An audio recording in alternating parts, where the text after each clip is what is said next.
with Daven Michaels in Las Vegas, where he has the most interesting life. He's somebody who started off in the clothing industry. He was selling clothes, designer clothes, to people, to music bands, record labels, and that allowed him to get into the music industry, where he was producing records. He was producing for Coolio and even Tupac, even after he was dead. And he then went into the outsourcing business, and he created a company that was called 123 Employee. It's a company for outsourcing for businesses.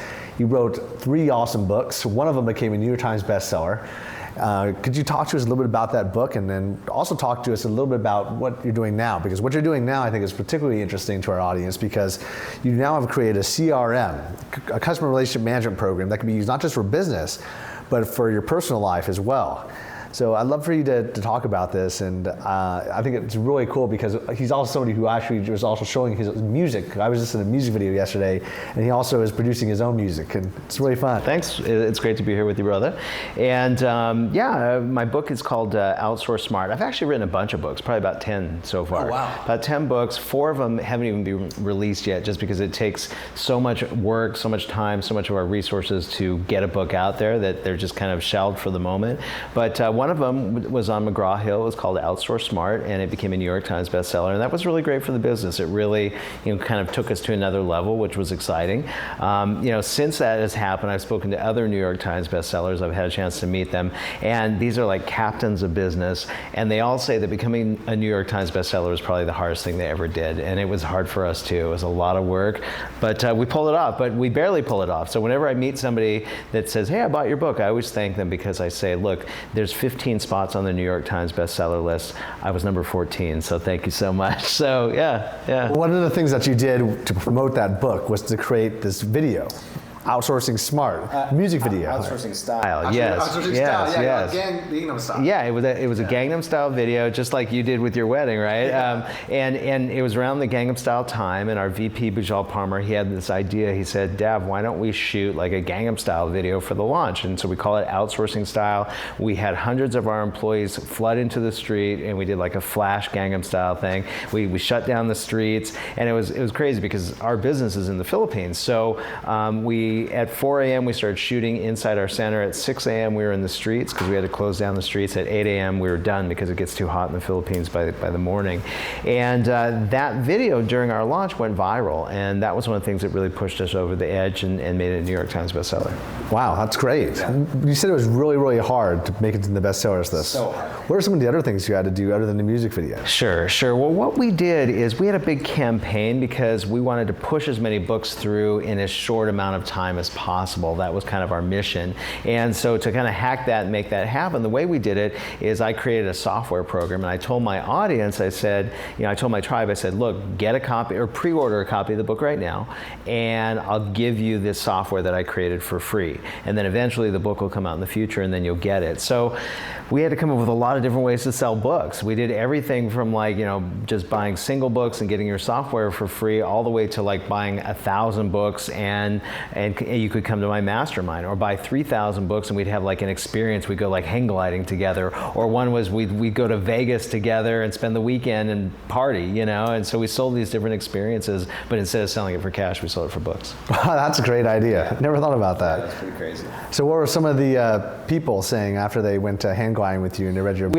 Nobody bought hang gliding. So there were different experiences that we had. Nobody bought hang gliding, but I got the idea when we did our first London event. So we do events all over the globe, and we probably haven't talked much about what I do and everything. So I guess I'll kind of tell your audience what I do. So I'm in the outsourcing business. Even though I have this crazy background, I ended up in the outsourcing business. Got into it about a decade ago, 9 years to be exact. And we started a company called 123 Employee, and we're sort of the premier outsourcing centers for entrepreneurs. We have hundreds and hundreds of employees. We work with entrepreneurs all over the globe, some of the biggest thought leaders on the planet, and we do all their busy work in their business. And everything from virtual assistant services to internet marketing, social media, telemarketing, back office tasks, voice-based services, everything. And so everything we do sells into 123 Employee, from my books to my info products to our events all over the globe, and more recently software, which we're going to talk about too. And so that's kind of how I got into the biz, that's how the whole thing got started. Yeah, well, the interesting thing about your software is that it's the first software that I've ever heard of or ever seen, because you showed me a demo that can actually do CRM management for dating. It can. Now, that was not by design. So let me kind of explain. So as you know, everything that we do sells into 123 Employee, right? And so more recently, software. We wanted to get into the software game for a long time, and we're doing it in a big way now. And so we came up with this software. It's called Social Sonic, and it's the world's first social media CRM. So think of having like Salesforce or Infusionsoft or One Shopping Cart. If you don't have a business, you don't know what CRM is, it stands for Contact Relations Manager. It's where you do all the work in your business and manage those contacts. So we came up with Social Sonic, which is the world's first social media CRM. So think of having, all of a sudden now you have a database of 300 million people because it integrates with Twitter. And so there are 300 million active users on Twitter. So we created this as a business application so that you could find prospects for everything, because basically what happens is Social Sonic listens in to what people are talking about on Twitter, and based on what they say, it creates prospects out of them. So for example, let's say you're a real estate agent in Nebraska, you're looking for listings, it will listen to that Twitter chatter, raise those people up as prospects, and then you run what's called a nurture sequence on them until such time as they raise their hand and say, hey, I want more information. So, and then there's some other ways you can find leads through it as well. So that was it. It was just a business application. But then we were approached by somebody that was in the dating niche, and they said, hey, listen, we run a lot of these offers by our dating people where people can start their own business utilizing a software. And I said, oh, well, that'd be great. But they said, could you create some sort of dating angle? And I said, I don't know, let me talk to my team. And then we started to dive into it, and we realized that honestly, this application, even though it's great for business, probably even better for dating, because there's such a huge group of people, if you will, or stratosphere for those people, because there's so many single people out there. And so we started using it, and it works great. And you and I are actually going to do a webinar together, a training, where we're going to kind of peel back the curtain and show people how they can use Social Sonic to start their own business. Like basically actually it shows three things. So one is, if they have a business, we're going to show them how to generate a ton more business, which is the biggest challenge for anybody that has a business, right? It's getting more business in the door. So we're going to show them how to do that. If they don't have a business, we have 20 pre-populated blogs that they can send traffic to. So they could literally start a business overnight. And if they have no interest in starting a business, but they just want to meet their dream girl, or they don't want to meet their dream girl, they want to meet their dream girls, or just a bunch of girls to have fun with, or guys, or whatever the heck they're doing, then we're going to show them how to use Social Sonic to do that too. That's cool. I used to use Salesforce.com. Well, I still do. To track your dates back in the day. For dating, for my personal life, for networking, from city to city, and also remind me of the follow-ups. And if I didn't have it, I have automated responses. Totally. And in my single days, I used Outlook to do the same thing. I totally did. But now with Social Sonic, not only to track them, but to find them too, which is really cool. Because for you met girls, and then you put them into your CRM to keep track of all the dates you had and all the things you had going on. With Social Sonic, you can certainly do that, but you can also find the people too. Now you're someone who I notice measures everything in terms of your network, your business network. You have like a whiteboard full of potential targets you want to partner with, and you do that. For now, you create your own software, specialized in this because you're like an expert in managing these contacts. Yeah. So I guess this is kind of like the software that you kind of wish that you had for Totally, absolutely. We started developing the software 2 years ago.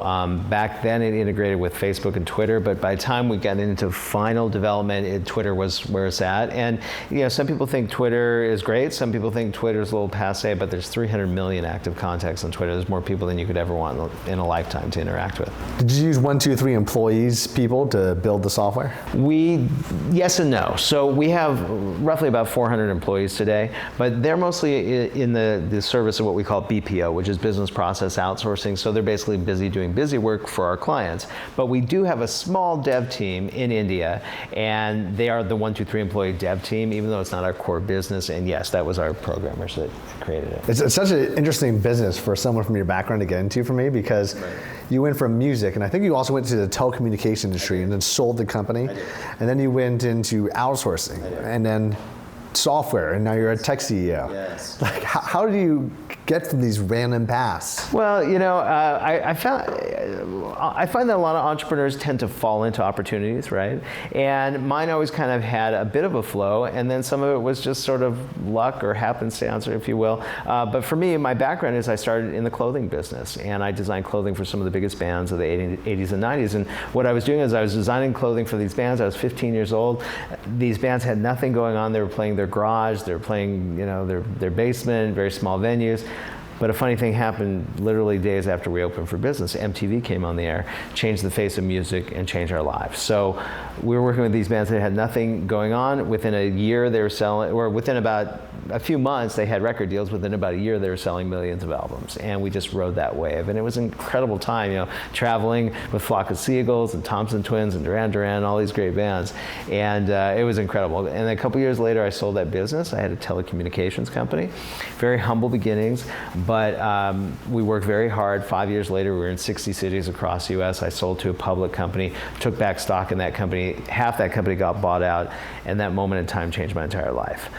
From there, I became the biggest electronic music event producer in the US. And because I had that fan base, I had a short career as a recording artist, long career as a music and television producer, produced for about 15 years. And once again, the tie from that was I had a great friend named Ian Rich, who was a very talented producer, and he had a publishing deal for Asia, and he brought me in on it. And that's how I got to that side of the world on a pretty regular basis. And there's a much longer story to all of that. That was a short version. But you can see how kind of one led to another, if you will. And you share these longer stories in your books as well? I do, in some of them I do. Someday I need to sit down and just write like the book, like the full memoir, but who would really care? I mean, it's just one person's life, But I don't know. We'll see. But I have written about aspects of my life. There's a book that I'm wrapping up right now called Rise of the Mad Hatter, which is all about my years as the biggest electronic music event producer in the U.S. And it's really not about that. It's really a love story. It's kind of my story during that time. But the backdrop is that, and it's a pretty cool story. I wrote it as a movie script about 10 years ago, and then recently wrote it. You wrote a movie script about your life as an EDM? I did. I wrote it literally more than a decade ago, probably 15 years ago. And during that time, it wrote itself. It was the first time I ever wrote a movie script. I knew nothing about it. And I wrote it in the evenings when my girlfriend went to sleep, and it literally wrote itself. In 30 days, it was done. Now, since then, there's been 10 versions of it as it's kind of bounced around Hollywood. But I think, hopefully someday it'd be fun to get it made. We'll see. We'll see if it ever really does happen. I can see yourself even producing some of it yourself. I mean, we produce videos all the time. Our goal is to actually create a series of TV documentaries and shows on YouTube, not just like about dating and info, but also for entertainment. I had an idea today that was to try to produce little mini autobiography, like 1 hour, hour and a half feature films, but on YouTube with all the 100 plus cameras that we have, doing it for very interesting personalities. Maybe people like Gary Vee or other interesting people that we might know in our soul circle, and just releasing it out there as part of like our business channels. Yeah, I mean, I think that ultimately I really want to get that movie made, and I think the reality is, because I have so little time to really commit to it right now, that if it's ever really going to get made, I'm probably just going to have to make it. But today you can, right? I mean, 10, 15 years ago, you couldn't. It would cost you $20 million, It's a whole different world now. Yeah, totally. It's incredible. I think that your background from going into music is really interesting to me because that's like the passion I have now for entertainment. It's really interesting to see how music is something that is going to be able to promote brands in the future. Totally, and so many people are passionate about music. Obviously, we have so much emotion connected to music, but I love making music, and I don't do it as much as I'd like to these days. I really miss it. For me, it was my creative outlet for sure. Yeah. Now, you're someone also who's a part of tons of masterminds. I mean, we met at a mastermind and what have you. What were some of your favorite masterminds that you're a part of now? Sure. Well, what I love about masterminding is I come out of the nightclub world, okay? And when I was in the nightclub business, I was always the smartest guy of all my friends, the richest guy of all my friends, the most successful guy, and I hated that. Because as you know, when you want to move up, you got to get pulled up, right? And you're the collective of the 5 people you hang out with. So now I love masterminding because I get to meet like-minded, brilliant guys like you, and I just find it so stimulating. It's probably my favorite thing that I do is to either mastermind in my own mastermind or to be in masterminds. We have 2 of our own. We have one that we have called Beyond Results, which is for up and comers, and then we have mastery retreats, which is really for our big ballers. But yeah, I'm always in other people's masterminds as well, and I love doing it. Let's see, what's been some of my favorites? You know, I just a couple weeks ago, I was in a mastermind with Onyx and Gall, and it was phenomenal. I mean, the caliber of the room was just out of sight. Now you're organizing a lot of these business masterminds with the people in your network, mostly for fun though, right? Not just for money, or is it kind of both? It's not really for the money. Well, it is and it isn't. So it's fun is number one. The experience is number one. I love hanging out with these guys. But number two is I love making money with my friends. And so many of my buds, we joint venture together. And I believe that the mastermind is a catalyst for that, for sure. Would it happen without the mastermind? Maybe, but it certainly does happen, you know, with that. But as far as like the entrance fee, that's like the last thing I think about. It's nice to, you know, make a little money, but yeah, there's a lot of money for us to be made by collaborating, and the mastermind just forces us to collaborate, which is just great. Yeah, I've been doing a lot of masterminds myself. Like I rented out mini castles here in Las Vegas or do events at Tony's place. But it's usually just to get like-minded people together, because you just learn so much. You know, John Ozeroff and a bunch of our mutual friends were participating in these masterminds, and I thought it was super fun, super epic experience. And I'm planning to do something that's on the next level of masterminds. It's supposed to be a trip into Maldives I'm organizing. To the Maldives? Yeah. You know, I've always wanted to go to the Maldives. Yeah, maybe I'll go with you. Yeah. I've always wanted to go there. Well, I'm thinking about all the places that people who don't typically go to, that, you know, you usually travel to business cities. So I wanted to do something that was fun and unique. So it's just something that not normal. We were just talking about a mutual friend of ours that's doing one in Cuba. Yeah. That's another like really cool place. Yeah, you know, maybe you should do your next mastermind in North Korea. That'd be pretty awesome, right? That's where I want to go next. Is it really?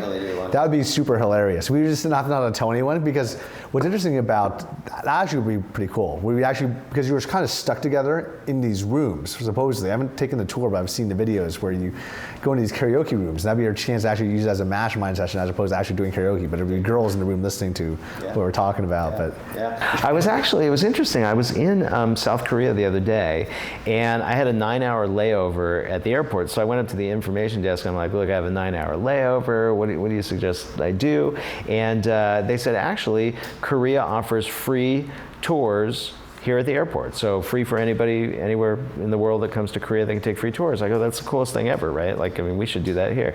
And so I thought that was awesome. And so I went down, they set me up a tour, and I was on the tour bus, and I was talking to the tour guide, and I said to her, I said, I presume you've never been to North Korea. She's like, oh, no, nobody goes to North Korea. I'm like, yeah, I know. I said, but what if I wanted to go to North Korea? She goes, oh, you can just go.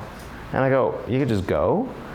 She's like, yeah, you can just go. I mean, and I go, really? She goes, yeah, you just go and you walk over the border. I don't have to do anything special. No, you just go. I go, really? Like, you didn't know that either, right? I thought it's like a whole thing. I know, it does. And maybe she was wrong, but she was a tour guide. I mean, how could she not know, you know? But I thought you have to be Dennis Rodman to go over there, right? Yeah. But yeah, so anyways, I want to go to North Korea. I love going places where you can't normally go. When I started my business in the Philippines, I used to be like the only American. Like, I mean, they were around, but we were just sprinkled. Now there's lots of Americans in the Philippines, but I love like going to places where, not everybody goes. Yeah, I think the Philippines is awesome. I go there about once a year because I have a place out there. My father was born in Manila. Okay. And so we actually do some of our outsourcing out there also. Like, I think we use the Filipinos to do some of our sales for a while. We also use them to do other things as well. Yeah. And we used a company that was similar to yours. But I think outsourcing is awesome. It's an awesome way to really scale up when you need to get some manpower. I mean, it's been amazing to watch its evolution over the last decade. When we started the business, we paid a lot less money to our employees, and we charged a lot less money, and that's just growing now. I mean, for the first time in history, there's a burgeoning middle class in the Philippines. It's all due to the call center industry. As a result, they're seeing hyperinflation for sure. And I believe that it's globalization. I think another 20 years from now, and I think you're going to pay people in the Philippines the same amount you're paying here, because our wages are kind of going down as far as for just kind of regular tasks. And in the Philippines, the prices is going up, and eventually everything should just level out, I think. Yeah. I'm out of curiosity, what's your background to like get into things like from music to telecommunications to running outsourcing and now becoming a business growth expert and technological CEO? Yeah, well, I'm very qualified. I'm a college dropout, so and I always say that if I wasn't doing my current business, I'd be flipping burgers because that's about all I'm qualified to do. So if you really want to succeed, just drop out of college and don't flip burgers. No, but for me, when I started my business, it was very interesting. I started my business at 15. And I think the reason I started is because I was an only child. I didn't come with instructions. And my parents just encouraged me to do whatever harebrained idea I had. And I had nobody around like a brother or sister telling me I couldn't do it. And so I just did. And some of the things were ridiculous and absurd, but some things took off. And so I started my business at 15. And my parents really wanted me to go to college. I graduated high school a couple years early, not because I was smart, but because I hated it. So I doubled up on my school. I got out a couple years early, and here I am. I want to start my business. My parents are like, you got to go to college. I'm like, okay. So I enroll at college, but today, there's a million entrepreneurship programs, right? When I started in business, there were none, zero. Okay, you could get a business degree, but there's no emphasis on entrepreneurship. But I was very fortunate. There were two maverick entrepreneurs that had made tons of money in the 60s and 70s. Sorry, in the 50s and 60s. These were the first guys to ever put an offer on a box of cereal. I mean, just all these amazing things they did. They made tens of millions of dollars, and they were retired. So they were kind of bored. They decided to come out of retirement, and they decided to teach this one-year entrepreneurship immersion class at this college. And I signed up for that class. And what was so great about it is I learned a lot from them, but honestly, most of what I've learned over the years is from doing. I went to the School of Hard Knocks. That's really the school I went to. But these guys, not only did they take me under their wing, especially at such a young age, and they did teach me a lot, but they showed me that it was possible. They encouraged me and they showed me that I could do this. And it was invaluable. And by the time that year went by, my business took off, so I was gone. That was the end of it. That was the end of school. And I regret that. I would have loved to have gone away and have the college experience and go crazy and fraternity, sorority, and all that stuff.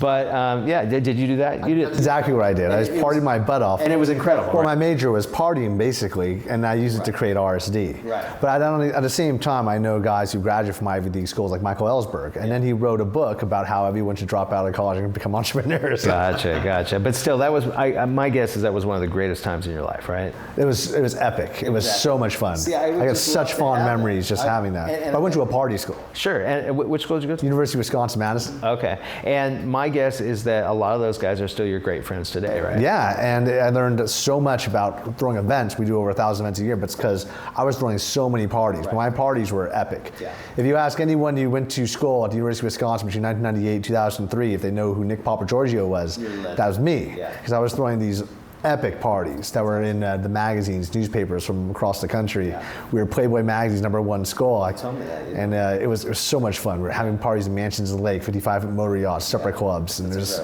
epic. It was so much fun. I just think that would have been the most incredible thing ever. Now, when I was a kid, I joined this fraternity, kind of a youth group fraternity, and that actually changed my life because at the time I was an only child. I was a little bit introverted, and my parents would try to send me away to summer camp. I wouldn't go, and I joined this fraternity, and it was really great for me. It taught me leadership, and I eventually took I was the chapter president, and then later I became the regional secretary, and I loved it. So I got a little bit of that, but I would have just loved to have done the crazy college experience. How did you get into EDM music? Was that because you were just on tour and you met all these people and became an organizer of these epic parties? It sounded like you experienced the college life when I was in college, but yourself independently on a large scale.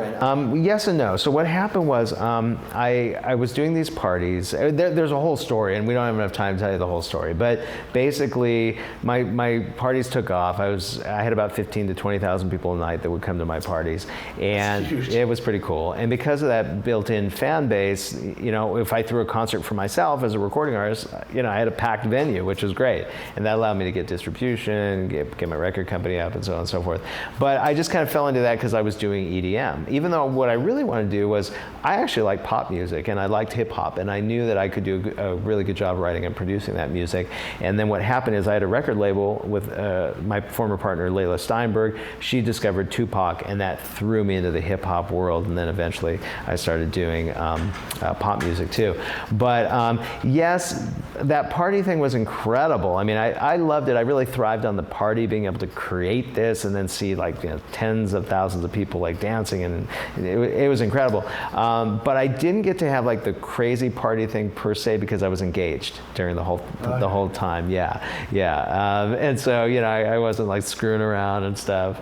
And I regret that because later we got divorced. So what was the point? I could have been out there having a crazy time. But the whole thing was very memorable, and it was incredible. Tell me about what this telecommunications company that you have. It's kind of like a mystery to me. Totally. Well, what happened was when I started the clothing business, it was really cool. I worked with all these guys that became big stars.